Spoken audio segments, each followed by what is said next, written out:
साथ मलिक साहब, जो कानून साजियाँ हुई और जो आइन साजी हुई उसके बाद जो अदालत का मामला है वो तो आप करीब से देख ही रहे हैं, तारीखी तौर पर भी देखा है, अब भी देख रहे हैं। नाउ इस सिचुएशन में मुलाकात होती है तहरीक इंसाफ के वफ्द की और वो कहते हैं कि चीफ जस्टिस के सामने हमने अपने सारे तहफ़्फ़ुज़ात रखे, प्रेस कॉन्फ्रेंस करते हैं, साथ में ये भी कहते हैं कि चीफ जस्टिस ने कहा है कि अपने मुतालबात तहरीरी शक्ल में दें, मैं उसका जवाब दूंगा।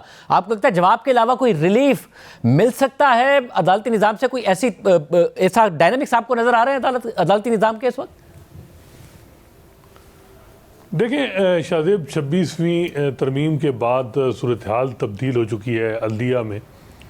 Chief justice of Pakistan Yahya Afridi के पास तो अब 184(3) का इख्तियार भी नहीं है, वो आईनी बेंच के सरबराह नहीं है।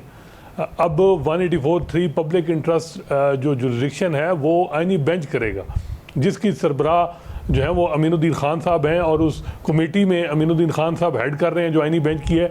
मोहम्मद अली मज़हर और जमाल मंदुखेल हैं, वो पावरफुल हैं। अगर कोई ग्रीवेंस उनके हैं इनफोर्स डिसअपीरेंस के या और कई पटिशन जो हर मामले में पीटीआई की पेंडिंग है, तो वो आईनी बेंच ने टेकअप करनी है। चीफ जस्टिस याहिया अफरीदी के पास कोई ऐसा इस वक्त इख्तियार नहीं है। अभी आपने रिसेंटली देखा कि इमरान खान साहब ने ख़त लिखा, वो ख़त उन्होंने पास ऑन कर दिया आईनी बेंच को।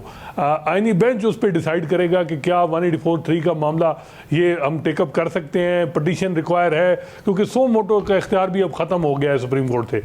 तो बाकी हाई कोर्ट में जो हो रहा है, लोअर जुडिशरी में हो रहा है, उसमें भी मेरा नहीं ख्याल कि याहिया अफरीदी साहब कोई ज़्यादा यानी कोई इफेक्टिव कोई ऐसी स्ट्रेटजी या कोई पीटीआई को रिलीफ दिलवा सके। मेरा ख्याल है कि पीटीआई को चीफ जस्टिस साहब से अच्छी बातें तो सुनने को मिलेंगी, लेकिन प्रैक्टिकली कोई चांस नहीं है कि कोई ऐसा चीज़ हो। और जो इमरान खान साहब की अपनी भी शिकायत थी उस पर भी चीफ जस्टिस ने यही कहा कि 184(3) के जरिए आईनी बेंच ने ही ये मामला देखना है, और ज़ाहिर कंसर्न्स को उन्होंने ज़रूर कहा था कि कंसर्न ज़रूर हैं, जो मामला उठाए गए वो अहम ज़रूर हैं। अब दूसरा इशू है 5 जजेस का, जो कि सीनियरिटी के हवाले से अब सुप्रीम कोर्ट गए हैं। अब ज़ाहिर एक आईनी बेंच बन गया, अगर ये आईनी मामला है तो वो भी उसी तरफ जाएगा।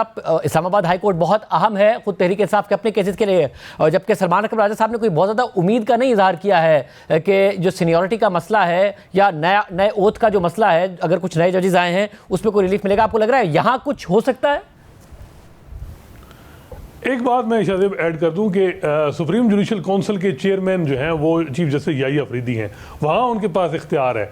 पीटीआई की कंप्लेंट है चीफ इलेक्शन कमिश्नर और इलेक्शन कमीशन के दूसरे मेंबरान के खिलाफ, जस्टिस आमिर फारूक के खिलाफ मिसकंडक्ट की कंप्लेंट है।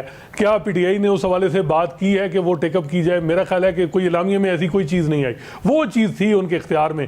बाकी जहाँ तक 5 जजेस के हवाले से मामला है, बिल्कुल इसमें कोई शक नहीं है कि वो मामला आईनी बेंच ने देखना है।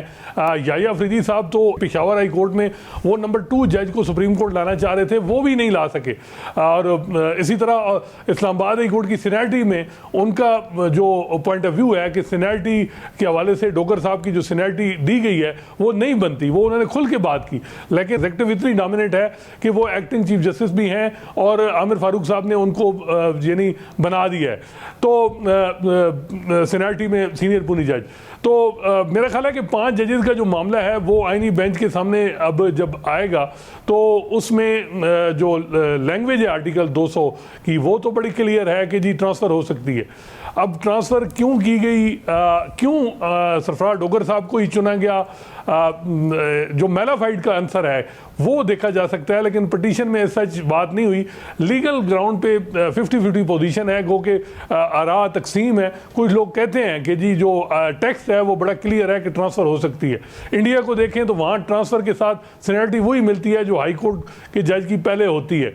तो वो देखा जाए तो फिर तो इंटरप्रिटेशन आमिर फारूक साहब की ठीक है, लेकिन अगर उसको किस तरह डिफरेंशिएट, क्योंकि पहली दफ़ा ये आर्टिकल 200 इस तरह इन्वोक हुआ है, ख़ासकर 18वीं तरमीम के बाद हम देख रहे हैं, तो देखते हैं।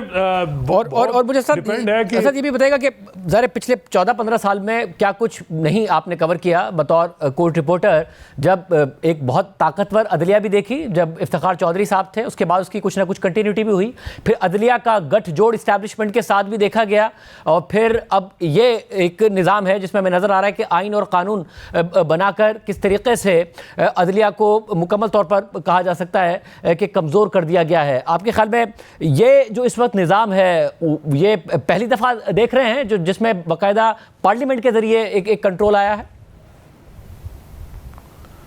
जी बिल्कुल, इसमें कोई शक नहीं है और ये कंट्रोल पॉसिबल नहीं था कि अगर अदलिया के अंदर जजेस सपोर्ट फ्राहम ना करते।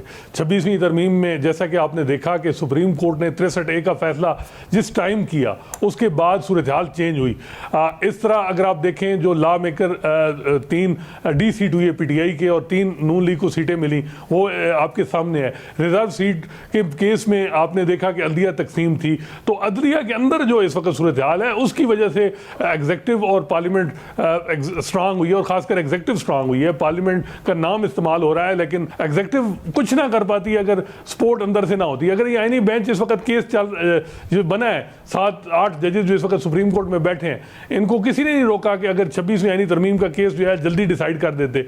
ये नहीं टेकअप हो रहा। आज फौजी अदालतों में सिविलियन ट्रायल केस जो है ट्रायल अलाउ हो गए हैं, फैसले अलाउ करवा दिए गए हैं। अब जो है वो केस चल रहा है 100 दिन में। अगर आप आईनी बेंच की कारकर्दगी देखें 1.5 सफ़े का रिपोर्टेड जजमेंट है, कुछ भी नहीं आईनी बेंच ने किया। सिर्फ जो है वो रिमार्क्स आते हैं, कोई जुरिस्प्रूडेंस से वाल नहीं हुई। अगर साकिब ने साथ गलत किया, इफ्तिखार चौधरी ने गलत किया, उस जुरिस्प्रूडेंस को रोल बैक होना चाहिए और ये बिल्कुल एक जजमेंट आने चाहिए कि जी ये जुडिशियल ओवर रीच हुई है एग्जेक्टिव के मामला में। लेकिन इस तरह की चीज़ें नहीं हो रही।